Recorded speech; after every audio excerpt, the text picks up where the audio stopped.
السلام عليكم ورحمة الله. هذه معلومة أخيرة توصلت بها اليوم الصباح. تتهضر على واحد الحادث وقع في تندوف. هي مدينة مغربية محتلة من طرف الجيش الجزائري ريثما يتفضى مشكل الصحراء الشرقية المغربية.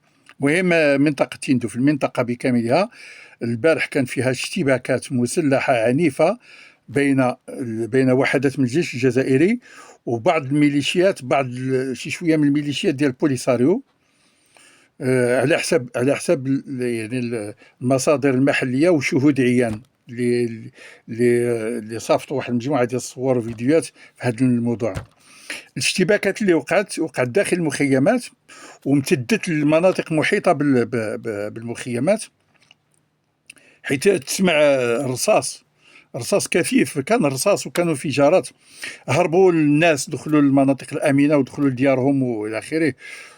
يعني الناس تخبعوا خوفا من التأثير ديال الرصاص.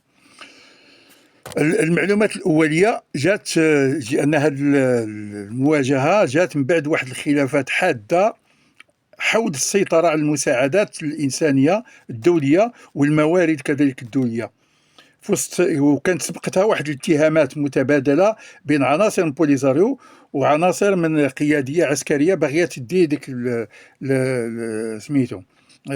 المساعدات الإنسانية الدولية. فيها الدقيق، فيها السكر، فيها حليب، فيها بزاف ديال الأمور، فيها ملابس، فيها إلى آخره.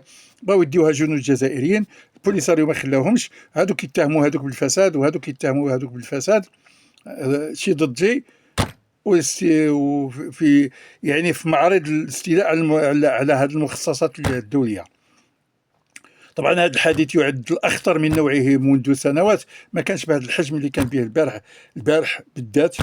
وهذا يعكس واحد التوتر داخلي متصاعد داخل المخيمات، وكذلك الانقسامات العميقة بين الميليشيات والجهات الجزائرية المسؤولة عنه، لأن حتى واحد الطرف البوليساريو متآمر مع الجيش الجزائري في إطار توزيع هذه المساعدات والاستفادة منها.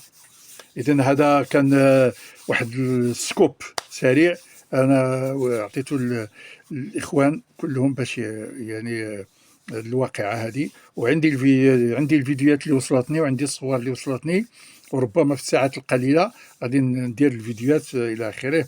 منهم صحفيين أجانب كانوا حاضرين تما، كانوا يعني هما صحفيين ولكن جاي مع المساعدات في إطار ديك اللعبة الدولية ديالهم. هو من الهيئة التي تساعد واللي كتنقل كذا، مسؤولة على التوزيع، وفي نفس الوقت هي عناصر مخابرات أوروبية أو صحفيين أو أشخاص آخرين لهم مهام أخرى. إذن السلام عليكم ورحمة الله وبركاته.